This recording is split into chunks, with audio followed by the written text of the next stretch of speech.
Alam mo, this is weaving eh. So there should be a pattern. Pero fifth step na tayo, wala pa akong pattern na nakikita. Alam mo yun? Yeah, right now, you know, when you're in school and you're copying someone's homework, and then at the end of the day, you don't know what you wrote. Yeah. That's what's happening to me right now. Tama. To most, Bulacan is a name in a history book, a place you drive past on the way to somewhere else. Little do you know you are driving by the birthplace of democracy in the Philippines. From family heirloom recipes still served at humble carinderias to offcuts of meat that really never go out of style. That's good. To pre-colonial traditions like puni weaving and river communities like Pamarawan that hold generations of untold stories. I'm gonna order everything. Bulacan isn't just historic, it's alive. I'm here to relearn everything I can about this province, its past, how it identifies itself in the present, and where it sees itself in the future. Searching for a part of the Philippines that's often buried under overdevelopment and fast-rising buildings. With me are Ninong Ry, Chelsea Manalo Miss Universe Philippines 2024 and proud Bulacania, and Bong Enriquez, keeper of culture and son of culinary legend Mila Enriquez. We're not just here for the food, we're here to uncover the pride, passion, and people that make Bulacan more than a page in our past.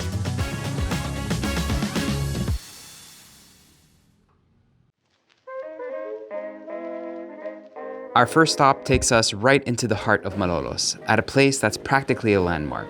Established in 1970, Citang's Eatery is a local institution known for its staggering spread of kakanin and merienda staples, each one proudly made in-house every single day.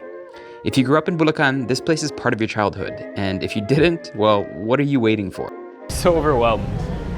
I don't think I've seen this much choice in a long time. There's some menu items.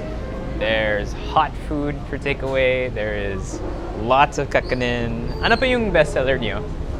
Mostly kakanin, sir. Ito. So lahat galapong? Galapong. So may yung kutsinta, yung palitaw. Okay. Sapin-sapin. Kaya ng bangos. They have everything. Tuyo, embutido, siomai. Wow. I'm gonna order everything. Na bestseller namin na kakanin namin, 7-in-1. Ang kutsinta, sapin-sapin, bibingka, tsaka tamalis, biko. Marami. Kasi meron kaming mga order. Meron kasi kaming mga rider. Mo-order sa page namin. Then dinideliver. Nakarating pa kami ng mga Cavite, yung mga umu-order sa amin, Malabon, gano'n. Basta ira-rider lang. O kaya pinakukuha nila, pinipick up naman. Mahirap lang kami nung araw. Naglalako lang kami magkakapatid. Baski umuulan, sulong-sulong namin. Ang nanay ko noon, buhay pa nanay ko. Kasi mananganang inang ko yan sa nanay niya. Minana naman namin sa nanay ko. Yung niluluto niya, nagluluto kami ng mga kakanin inang. Pagkaluto niya, ilalako na namin yun na kami magkakapatid. Lalako na, talagang hirap kami. Pero ngayon, nung natutunan namin inang, dito na namin nakuha lahat yung napag-aral naman namin lahat yung mga anak namin. Napagtapos namin sa hanap buhay namin.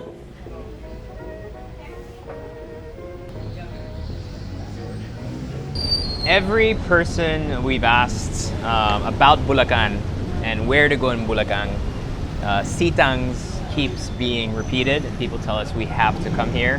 What's great is they make their kakanin fresh during the day, so there's a constant batch of new kakanin coming. So we got some goto, some sehos. First time I've seen a deep fried egg called seho. We have some pork here and some tokwa. What? Hey, sino? Ito po. For us? Opo. Whoa, that's a lot. I have never seen a kakanin in like a pizza box. It's a new thing. That's 7 bestsellers daw. Yung 7 bestsellers. Wow, salamat po. There's no way I'm eating 7 pieces. This, I can't eat the whole thing. Let's do Happy Pride. Yeah, that's for me. I am a fan of sapin-sapin. I actually like it in this kind of small format. I'm used to the big slices of sapin-sapin. This is nice.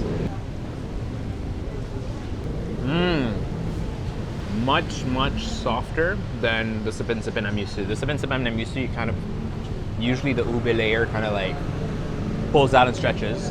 This one's really nice and soft. I started a segment saying I wouldn't try everything. I literally just tried everything. After trying all of their kakanins, I needed a walk. As we made our way through Malolos Bayan, we passed the storied streets of the old district, declared a National Historical Landmark by the NHCP in 2001. These ancestral homes have witnessed revolutions, gatherings, and generations of tradition. It's the perfect setting for our next stop, Bistro Maloleño.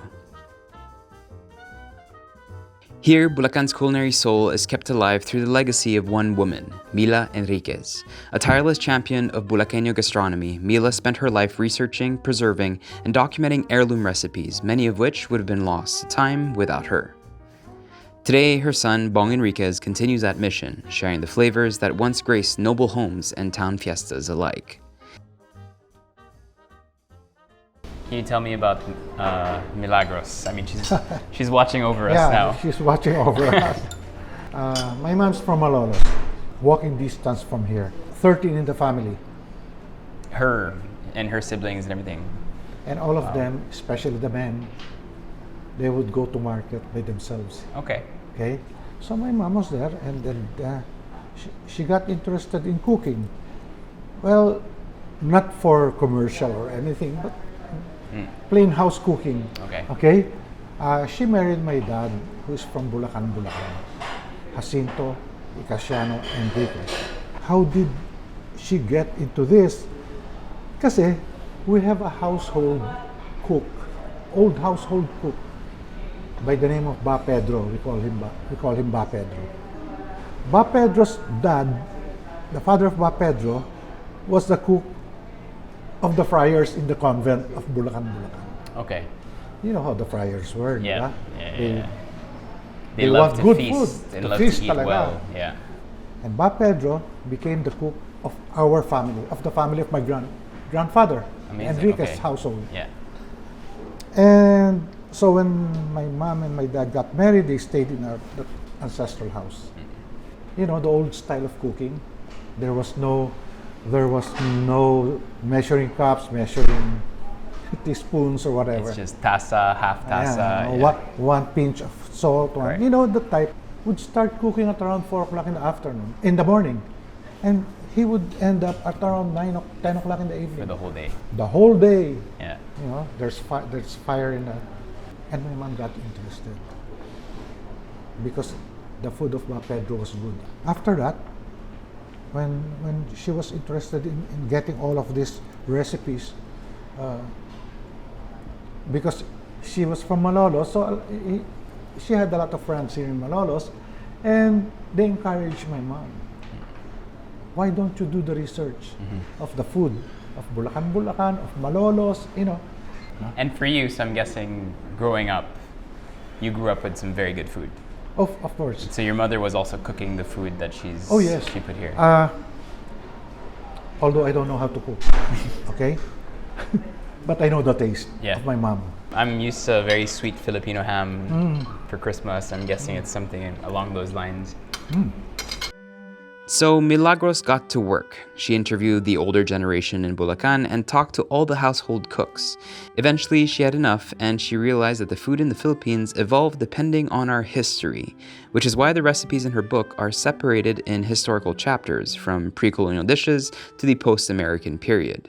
Bong considers this Sunday's best food, dishes that families used to gather for after church while being dressed aptly for the occasion. On the menu in Bistro Maloleño are some of the favorite foods of the historical figures of Bulacan. Many of these recipes are disappearing, and due to their laborious cooking procedures, are no longer being made in homes. For us, we had some hamonado bulaqueña, pork ham with caramelized sugar, done in front of you with a searing hot stainless spoon and a pineapple gravy, a dish served to celebrate the revolution. Tinolang ni Jose Rizal, where it was reported by his descendants he preferred having this soup with squash and a little bit of brown sugar over the usual papaya. And finally, Pochero de Marcelo del Pilar, which was a Sunday favorite of this lawyer and leading propagandist of the Philippine reform movement against Spanish colonial rule in the late 19th century. A hearty mix of pork, beef, and lots of chorizo. A statement to Spain: your flavors may have infiltrated our palates, but we will still eat in the way that we see fit. So when something happens once, you can call it a coincidence, but it keeps happening. There must be a reason behind it. Why do you think so much has happened historically in Bulacan in terms of the heroes that have come out of it, the the landmark kind of constitution that was set here, the dinners that were had. Why do you think Bulacan is so important in the Filipino context? Because there are so many historical events that happened here in Bulacan, especially in Malolos. The Malolos Congress, and the liberation of Bulacan, and so on and so forth. Correct. History is the one That shapes the place. that's putting Bulacan in the map of the Philippines. Is there a strong culture here still of people really considering themselves Bulaqueño and not just a northern province next to Metro Manila? Oh yes. A lot of people are saying are proud Bulaqueños.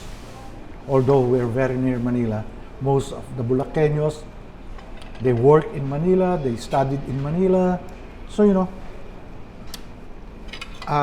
but still they're very proud of the heritage of Bulacan, and that includes the cuisine. The food here was rich, heavy, and full of love. The type of dishes you come to expect from your grandmother, generous in flavor and etched in your memory. None of it would be here without the work of another woman, Riza. Riza Santiago Hernandez, one of Bulacan's foremost culinary and heritage advocates, was by Bong's grandmother's side, taking note of all her recipes and making sure that they were properly passed on to all Filipinos. Riza passed away a few years ago, but similar to her tia Milagros Enriquez, she now lives in the ideas and the purpose that she shared with all of us. While history tends to tell tales of men, we've seen over and over again that women play an equally important role in the formation of our nation. A more recent addition to the line of Bulaqueñas to be remembered is Chelsea Manalo, Miss Philippines 2024. She shook the scene when she won the crown, in a country that tends to associate fair skin with the apex of beauty. She was born and raised in Meycauayan and told us to meet her at Francia's. People from all over Luzon make the drive to Francia's just for their fluffy puto. Basta kung ano yung magandang bigas, yun ang kinukuha. Yun lagi hinahanap namin. Hindi kami naghahanap na. Kasi mura, yun ang kukunin ko. Lagi kami antap ng presyo ng bigas, yung quality ng bigas. 1 to 20 years, ako ang nangangasiwala. Hindi ko binabago. Kung mapapasarap ko pa, ganun ang ginagawa ko. Hindi ako nagbababa, hahanapin ko yung mababang presyo. Laging quality.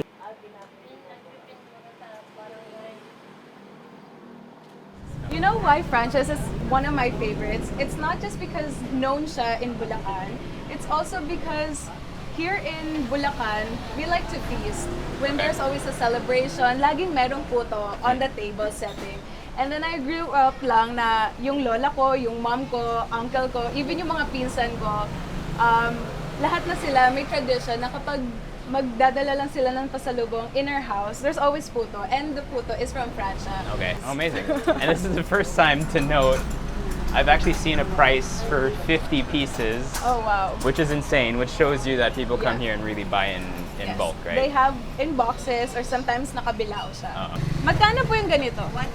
130. I don't have money, so you're paying, right? Uh-oh. I'm the guest. I'm the guest here.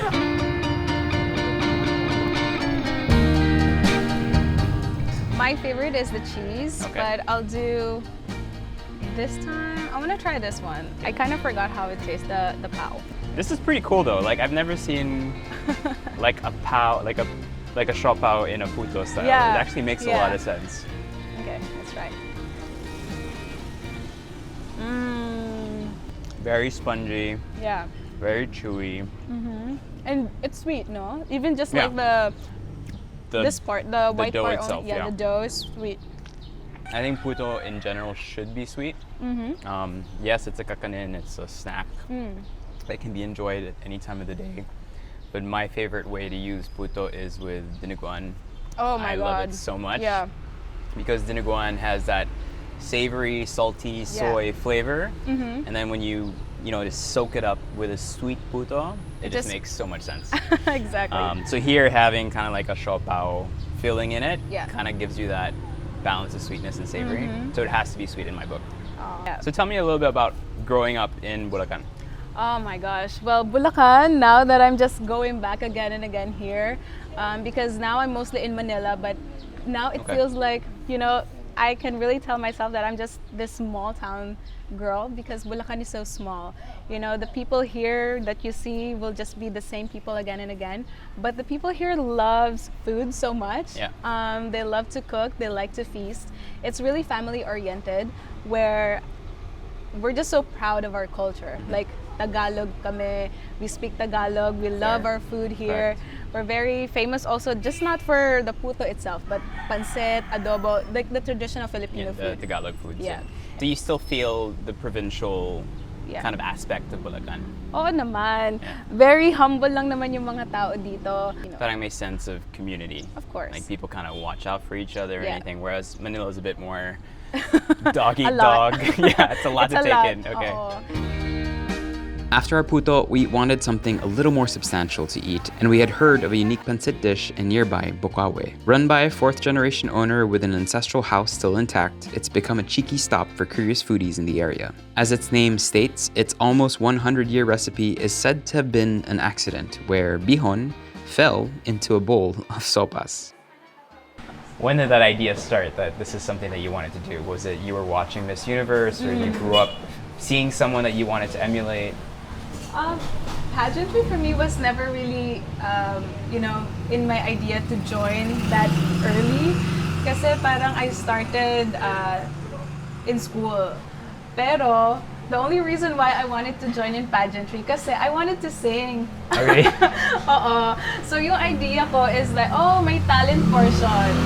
So, I'm gonna do is I'm gonna join a pageantry so that I can sing for the talent portion until So you were interested just specifically for the talent portion. talent portion. Later on, you join again in school sa regionals and then you win. So parang there's in your head na, oh, you can try maybe in a bigger platform, in a bigger pageant. And then there are people who would come to you, who would support that dream. And that's where I also kind of got an idea of what Miss Universe is all about because of Miss Venus Ra. Okay. Like she's that woman who has also a woman of color. Correct. So parang for me, dun nagkaroon ako ng opening na, oh, maybe I can be like that too. But it was a while kasi I was in school. So parang for me, ang priority ko is mag-aral muna. I have to course. finish college and then whatever it is that I want to do, then I'll pursue. That's when an opportunity knocked, which is to try Miss Universe. And I did last year. It was not easy, very challenging siya. I want people to know that na hindi lahat ng babaeng dumadaan sa pageantry, hindi lang dahil because gusto mo lang mag-talent portion. No, there's so much more. To it, yeah. You don't just do your talent, you talk, you speak, Correct. you become an influence. Somehow, one day you're in a TV or you're in a pageant or you're in a stage, you get off of stage, there's a girl coming up to you and she will be like, you're my idol now, I look up to you. So that's already It's a lot of something pressure. that, yeah, it's something that I learned to love Yeah. along the way kasi now people see representation in me. Mm-hmm. And because I get to talk about it more and with the advocacy that I have, then I kind of love the idea of what pageantry is all about. And on that, did you ever feel growing up, did you realize that people saw you differently or you felt Oh, different? yeah. And how did that start to manifest? Well, siguro in my case, it was hard. Like, people would always see you differently when you're a woman of color. Correct.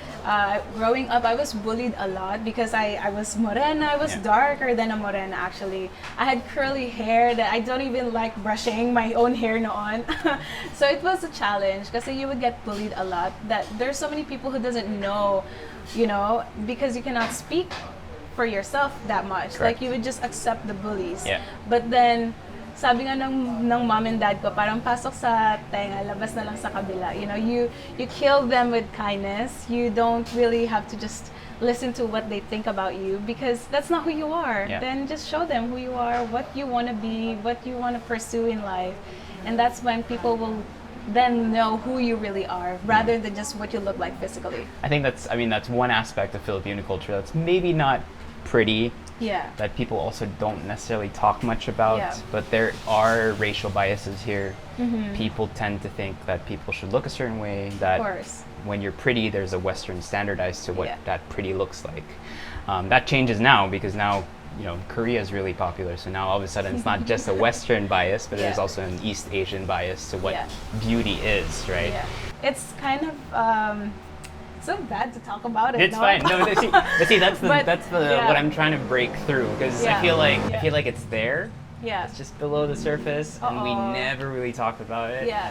And the things that are worth talking about make you uncomfortable. That That's what is I one think, thing. right?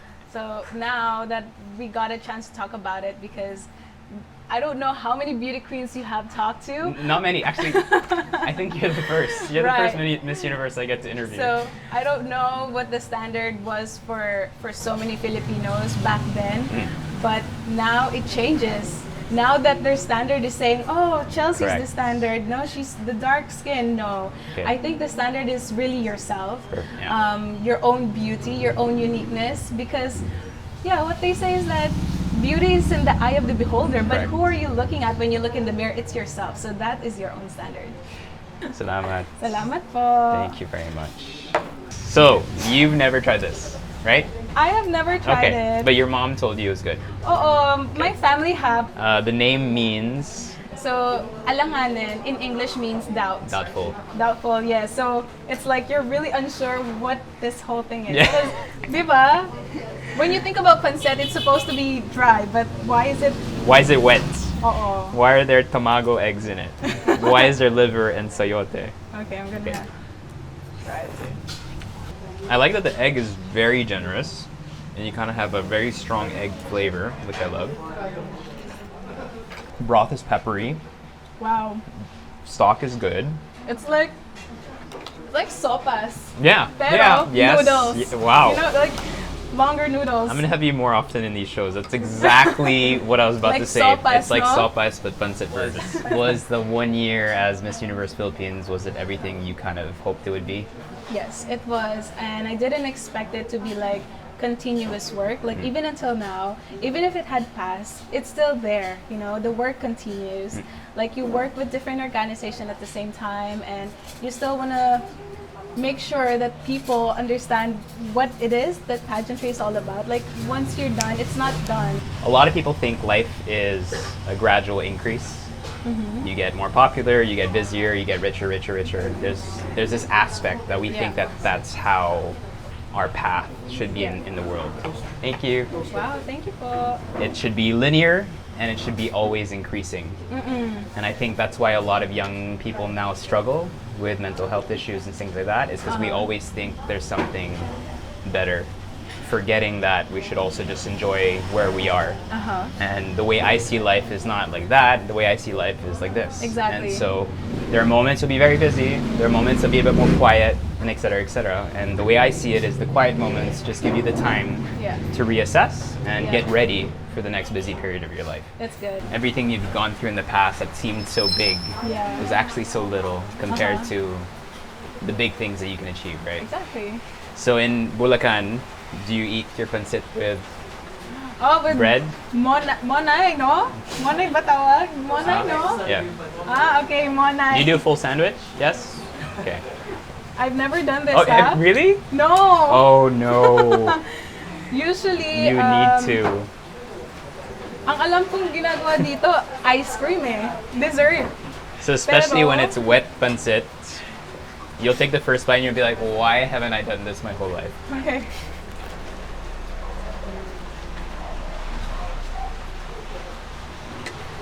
Right? Wow. You actually just did it. She Okay. gave me life lessons, I gave her pancit sandwich lessons. Not bad, huh? It's good. Yeah. I mean, nutritionally, maybe not the best thing for you, No. but it tastes really good.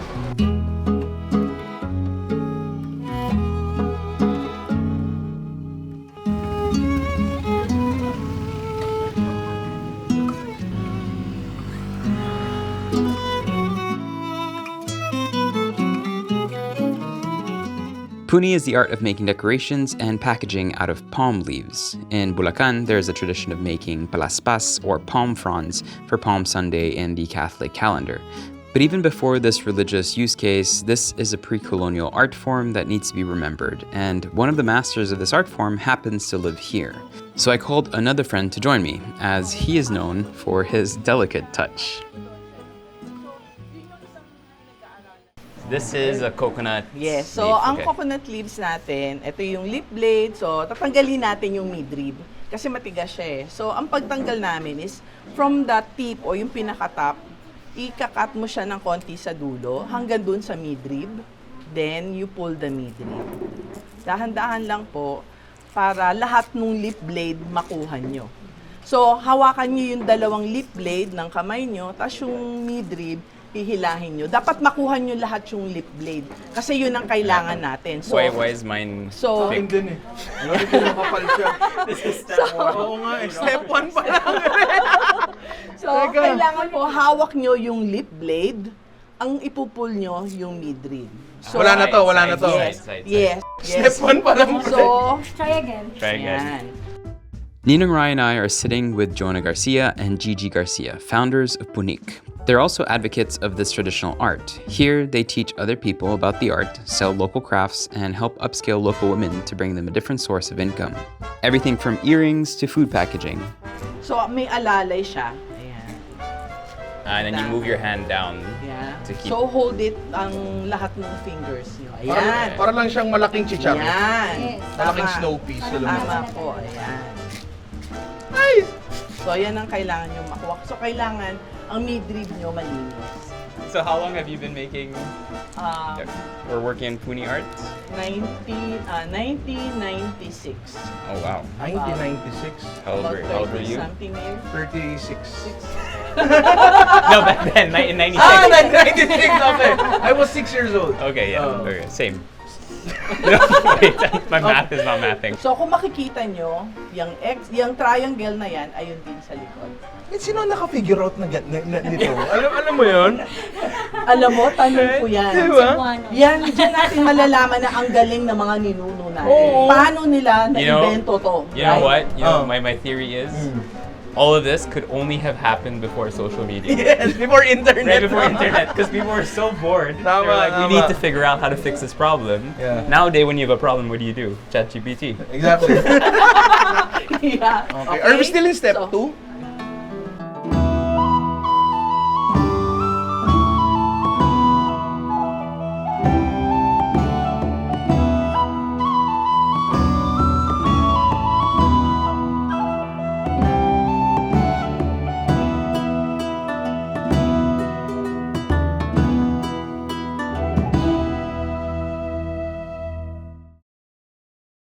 Alam mo, this is weaving eh. So there should be a pattern. Pero 5th step na tayo, wala pa akong pattern na nakikita. Alam mo yun? Yeah, right now, my you know, when you're in school and you're copying someone's homework, and then at the end of the day, you don't know what you wrote. Yeah. That's what's happening to me right now. Tama. In the Or is it- traditional forms, right, Nanay? But the earliest recorded use of palaspas was the leaf fronds. When Jesus entered Jerusalem. Yun yung Yeah. sasabihin Yun po, ko. yun ang pang-umpisa. Yun ang earliest. Yes. Yeah. The Okay. earliest Kasi- recorded use of palaspas. Kasi sa Malabon, when we say palaspas, yun yung ano yung pagpasok ni Jesus Yes. Jerusalem. sa Jerusalem, yes. Tapos, nung bata ako, the palaspas was just the leaf na matulis. Sinalagay namin sa labas ng bintana. Habang tumatanda na ako, meron ng nagiging woven na kung ano man na parang naka-arch na ganyan, variation, yes. different variations na, di ba? Yeah. So this is the tatlong suso kasi you have 3 corners. And this is simpler. Yes, Uh-huh. simpler. So tatlong suso just means triangle. Oo. Okay. 3 points. Ako rin. I like the word.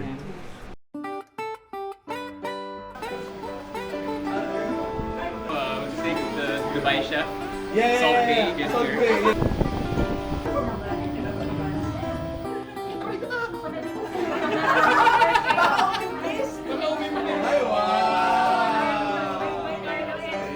Thank you.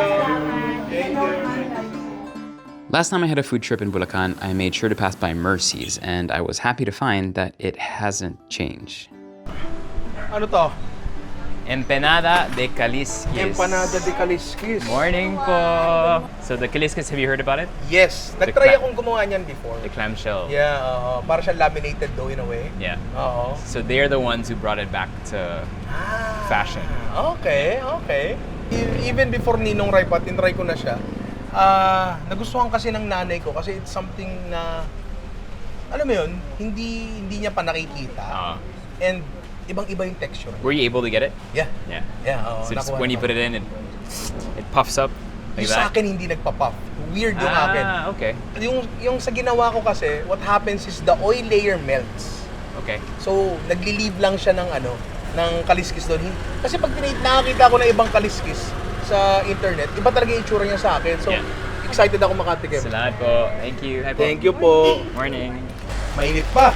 Mainit pa. Fresh. Wala nang dine-in dito, no? Wala na.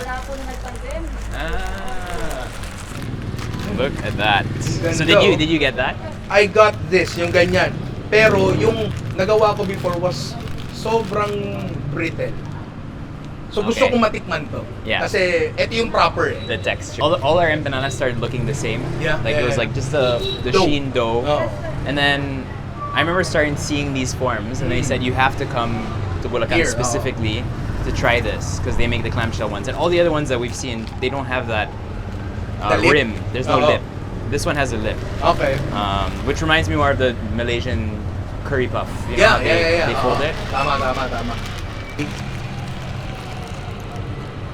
Oh yeah. Yeah. Wow. This is way better sa nagawa ko. Yeah. Nagawa ko din, nag-vlog din ako nito. Mine was oily. Ito wala. It Malinis. doesn't absorb it. Yeah. Ang ganda. And then yung stuffing po, manok, no? Chicken. Manate.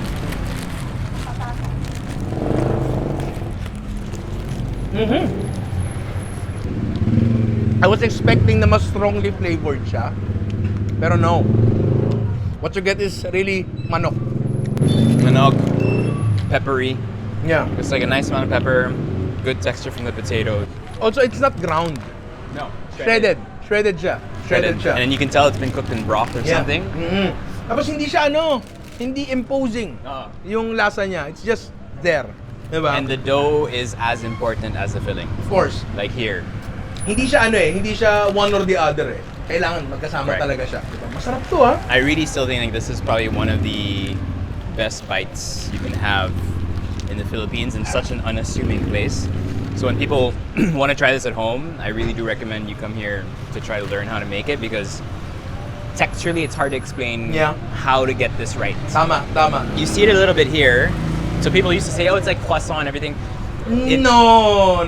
In terms of the layers, sure. But each layer here, especially sa lip, has crunch. Yes. Sa croissant kasi Correct. nag-ano yan eh. Nagko-collapse. Correct, yeah. Ito doesn't collapse. Malutong talaga siya, di ba? Throughout. We have one more stop, I think. I've never tried this restaurant, Okay. but apparently it is the mecca for people who love tumbong.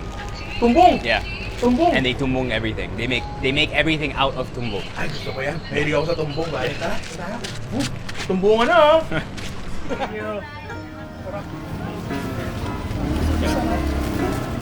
Ang gagalaw na, mag-iiba to. Magiging Erwan to. Ito favorite ka po ng pamangkin ko. Kamusta mo ako sa kanya na? Thank you po.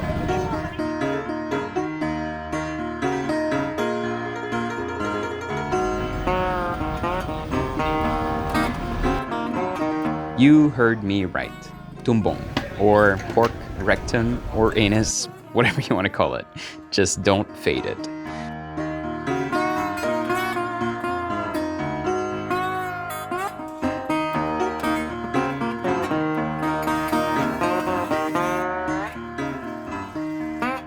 Tumbongan na. So are you Tumbongan na. mahilig ka ba sa Tumbong? tumbong? Yes! Tumbongero expert? Tumbongero ako. Okay. So, tutumbong tayo ng sabay. So in Bulacan we had sinuso.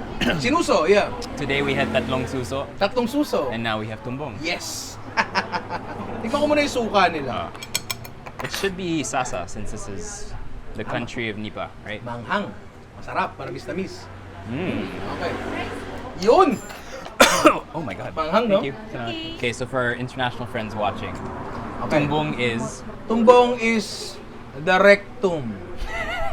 For the lack of better term. Okay, siguro to make it more glamorous, it's the poop shoot. it's basically also you get you know the bulging anus? Yeah. Right? The Almoranas. Yeah. The cauliflower. Uy, Sisling, tumbong sisig. tumbong sisig. Okay. Oh. So the reason we came here, this is fairly new. It opened Okay. a month ago. Okay. And we were waiting for the food because they're not open. Yeah. Um, Nagbukas sila para kay Erwan. Yeah, they open in an hour and a half. But I thought it was cool to see a karinderya basically using one ingredient in multiple ways. Ayun, oh. Adobo, Yung menu Bicol nila, oh. Express, exactly. Ano, meron silang Hungarian tumbong? Ay, hindi, iba pala yun, sorry. Alright. Sulat eh. Let's try this. Okay. So do you have a lot of ass? Just a bit. My wife loves it too. Meron pa. Classic frito. Actually, let's try the classic first maybe, right? Have you been to La Loma? La Loma in Quezon? Oh, the Quezon City na the lechon capital of Manila. yes. Yeah? Have you been there? Yes, but I haven't had... I think, no, if I'm not mistaken, isang beses nakapunta ako doon, may binibetang ganito sa labas ng mga lechon. I'm not sure lang kung tumbong yon, pero para siyang ganito eh. And it's medyo expensive nung time na yun, I remember. It's like when you were telling us about the sinuso. It's... A lot of people want the cuts, but there's not a lot. In one pig, there's not a lot of it, right? Yeah. That's good. Ano to, pre? Delikado tong iserve sa inuman, mabilis to. I think para dito yan. Yeah. Walang malansa, very clean. Walang malansa. Walang, what's it called? Angoy? Anggo. Anggo. Yeah. Angoy. Anggo. Sarap nun. Alam mo, di hamak na mas masarap to kaysa sa chicharong bulaklak. 100%. Di ba? Yeah. Di ba? Chicharong Yeah. bulaklak kasi sobrang fatty. That one is the adobo. Julius, my man. Bakit mahilig ba sa laman loob si Julius? He is the laman loob king. Mr. Gout, no? Yeah. Uy! Oy! Tumbong kare-kare. Buti naman po may gulay. Maraming salamat. Kaysa gusto niya magsugod sa ospital, di ba? This is good. Ang sarap niya. Tapos mamantika niya. And I Yeah. think natural oil niya to. That just Diba? comes out here. Uy, the tumbong oil. Look at that. Bit of vinegar.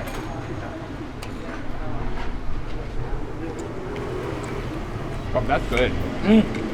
Thank So yung you. pineapple, kesa sa blood pressure pa rin. Yes. It helps, really. It really does. Hindi nyo ata nakikita dito, They pero really sa care bandang... about their clients. Dito, sa bandang likod, puro pineapple dito. Kasi they know.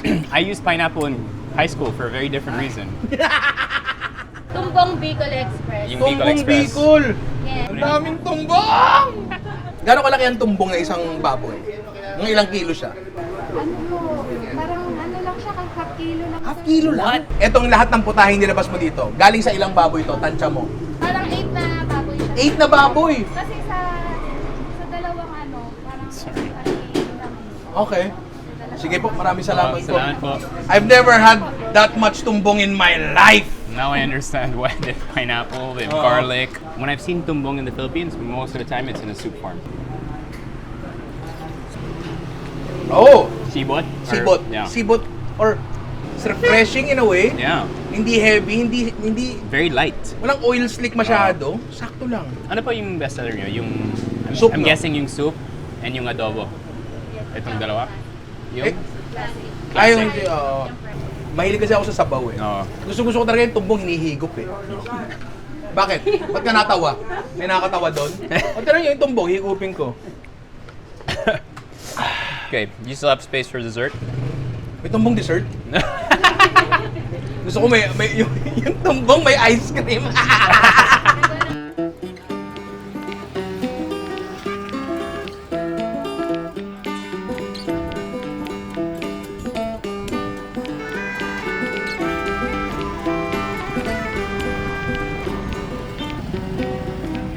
Before driving back to Manila, we had to pass by the famous Eurobake.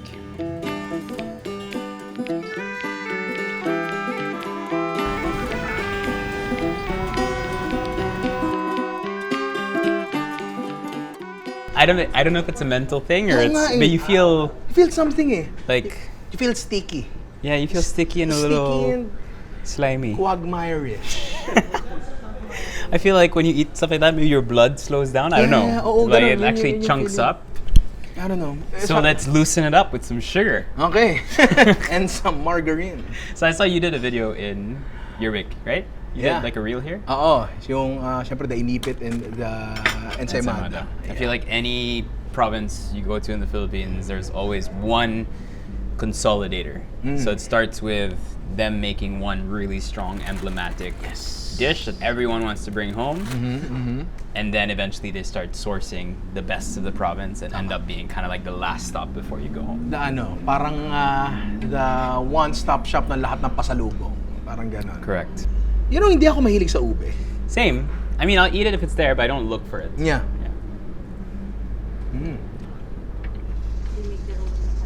Uy. That's good. Uy. Yeah. Yung ube nila, hindi ubing... It's chunky. Oh, it's chunky. It's... lasa mo yung root crop. Yeah. Diba? Yeah. You Which taste is the root crop. Which is dapat. good. Yeah. Dapat. Hindi siya yung pasty na parang dinugas with like kung anumang starch, you know? Have you seen those videos online where they're like, yeah, real ube is sweet and I saw your video. and then you're like, no, but also like there's a lot of US-based creators, not Filipinos, huh? Yeah. Foreigners that say, yeah, but ube should be sweet. I'm like, when did you ever taste an ube that was sweet? It tastes like a potato. Pero to be fair, no? Most of us, like, sa Manila, no? Mga Manila kids, or even siguro mga adjacent, ang tanging exposure lang nila sa ube is the halaya. Correct. So you really can't blame them. Correct. Pero if you taste like ube, it's closer to gabi than ikamote. Correct. Parang Yeah, ganun yeah. siya.